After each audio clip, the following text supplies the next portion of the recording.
ప్రసిద్ధిగాంచిన పవిత్ర పుణ్యక్షేత్రం తిరుమల శ్రీవారి దర్శన టికెట్ల కోసం ప్రత్యేక క్యూ లైన్ల తొక్కిసలాటలో మృతి చెందిన 6గురితో పాటు గాయాల పాలైన రోగులను పరామర్శిస్తామని ప్రభుత్వ ఆసుపత్రుల వద్దకు వైసీపీ మాజీ సీఎం పేరుతో నినాదాలు చేసుకుంటూ హాస్పిటల్ యొక్క ప్రశాంతతకు భంగం కలిగించిన విషయంపై ప్రభుత్వాలు స్పందించి ఇకపై ఇలాంటి ప్రక్రియలకు పాల్పడడం ప్రేరేపించడం లాంటివి జరగకుండా సంబంధిత ఫ్యాన్ పార్టీ ఫ్యాన్స్ పై కఠిన చర్యలు తీసుకోవాలని హైకోర్టు న్యాయవాది దొద్దల జగదీష్ డిమాండ్ చేశారు. తిరుపతి ప్రెస్ క్లబ్ లో సోమవారం జగదీష్ మాట్లాడుతూ తాను మొదటిసారిగా మీడియా ముందు మాట్లాడుతున్నానని తెలియజేశారు. వైకుంఠ ఏకాదశి దర్శన టోకెట్ల కోసం తొక్కిసలాటలో చనిపోయిన మృతులకు టీటీడీ అన్ని రకాలుగా న్యాయం చేస్తున్నదని కొనియాడారు.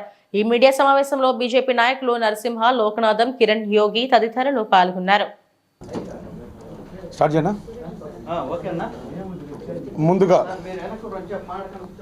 ముందుగా పాత్రికేయ మిత్రులకు సమావేశాన్ని స్టార్ట్ చేస్తున్నాను. నా పేరు జగదీష్ దద్దాల, హైకోర్టు న్యాయవాదిని, రాజకీయ సామాజిక విశ్లేషకుడిని.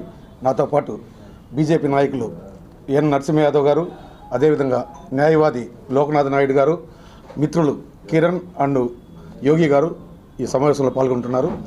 సమావేశం విషయం ఏమంటే, పవిత్ర పుణ్యక్షేత్రమైన తిరుపతిలో జనవరి 9వ తారీఖున జరిగిన దుర్ఘటన, 6 మంది భక్తులు తోపులాటలో 6 మంది భక్తులు చనిపోవడం, మరికొందరు గాయాల పాలవడం.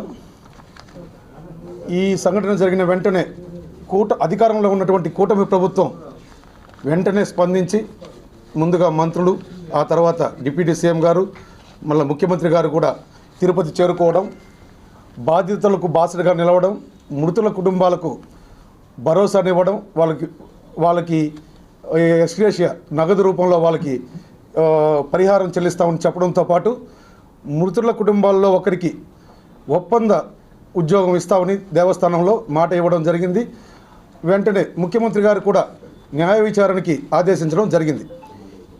ఒక అధికారంలో ఉన్న పార్టీ తన బాధ్యతను అప్పటి వరకు జరిగిన సంఘటనలు బట్టి తన బాధ్యతను సక్రమంగా నిర్వర్తించింది ఇప్పటి అని అనుకోవచ్చు. ఇంకా భవిష్యత్తులో వాటిని ఫుల్ఫిల్ చేయడంలో అధికార పార్టీ కూటమి ప్రభుత్వం తమ బాధ్యతను సక్రమంగా పూర్తి చేయాలని కోరుకుంటున్నాం.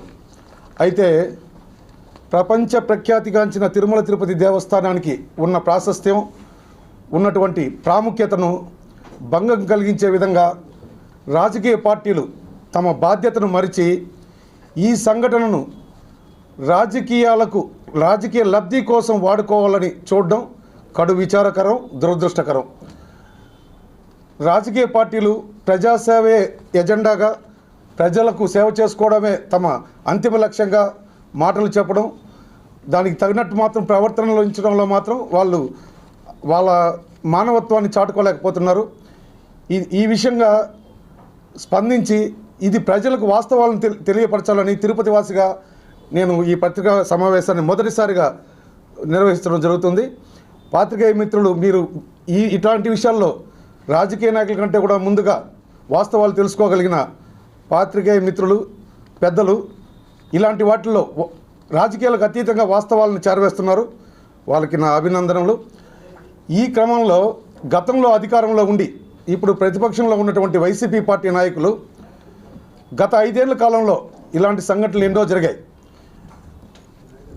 విశాఖ ఎల్జీ పాలిమర్స్ కావచ్చు, పసి ప్రాణాలతో పాటు 13 మంది దుర్మరణం పొందినప్పుడు కూడా ఇప్పుడు మానవత్వం, బాధ్యత అని పెద్ద మాటలు మాట్లాడుతున్న మాజీ మంత్రి రోజా కావచ్చు, అలాగే గతంలో తిరుమల చైర్మన్గా చేసిన కరుణాకర్ రెడ్డి కావచ్చు, మాజీ మంత్రి పెద్దిరెడ్డి కావచ్చు, ఈరోజు అరువుగా తెచ్చుకున్న మానవత్వాన్ని, బాధ్యతని కనబరుస్తూ వాళ్ళు ఒక డ్రామాని క్రియేట్ చేయడం, ప్రజలను తప్పుదావ పట్టించడానికి వాళ్ళ సాయశక్తులా ప్రయత్నించడం, అదేవిధంగా ప్రజలకి అక్కడ ఉన్నటువంటి బాధితులకు సంబంధించిన వాళ్ళకి కవర్లో నగదు పెట్టి వాళ్ళ దగ్గర నుండి తప్పుడు సమాచారాన్ని మీడియా ద్వారా ప్రజలకు చేరవేయాలని చూడడం చాలా సిగ్గుపడాల్సిన విషయం. రాజకీయ నాయకులు తమ దిగజాడుతనాన్ని మానుకుని, ఒక వైసీపీ పార్టీనే కాదు, ఇలాంటి ఏ పార్టీ వాళ్ళు చేసినా ఖండించాల్సిన బాధ్యత ప్రజలకు ఉంది. అదేవిధంగా వీళ్ళు కూడా ప్రజలకు బాధ్యత వహించి వాస్తవాలని మసిపూసి మారేడికాయ చేయకుండా పవిత్ర పుణ్యక్షేత్రమైన తిరుపతి విలువను కాపాడాలని ఈ సందర్భంగా తెలియజేస్తున్నాను. ఈ బాధితులు అత్యవసర చికిత్స పొందుతున్న సమయంలో వైసీపీ మూకలు ఒక రకంగా అనుచర గణాన్ని వేసుకుని ఇటు పోలీసు వాళ్ళని తమ విధులను నిర్వర్తించకుండా బాధితులు కష్టంలో ఉంటే, వాళ్ళు క్షతగాత్రులై ఉంటే వాళ్ళకు చికిత్స అందనీయకుండా ఆక్సిజన్ కూడా అందని విధంగా వాళ్ళు ప్రవర్తించడం, అక్కడ రాజకీయ నినాదాలు చేయడం, సభ్య సమాజం సిగ్గుపడే విధంగా ప్రవర్తించడానికి నేను ఖండిస్తున్నాను. భవిష్యత్తులో తిరుపతి ప్రాశస్త్యాన్ని భంగపరిచే ఎలాంటి చర్యలపైనైనా కఠినంగా చర్యలు తీసుకోవాలని, ఆ దిశగా చట్టాలని టీటీడీ దేవస్థానం రూపొందించుకోవాలని ఒక న్యాయవాదిగా నేను దేవస్థానం యాజమాన్యాన్ని కోరుతున్నాను. ఇప్పటి ప్రభుత్వానికి కూడా ఇలాంటి దుర్ఘటనలు జరిగినప్పుడు మేము 6 నెలలు 7 నెలలు అయింది మేము అధికారంలోకి వచ్చి, కాబట్టి మేము ఇంకా సర్దుబాటులోనే ఉండామంటే ఎవరు హర్షించరు. అధికార పార్టీ కావచ్చు, ప్రతిపక్షాలు కావచ్చు, బాధ్యత కలిగిన అధికారులు కావచ్చు, తమ వంతు బాధ్యతలను సక్రమంగా నిర్వర్తించినప్పుడు ఇలాంటి సంఘటనలు మళ్ళీ జరిగే అవకాశం ఉంది.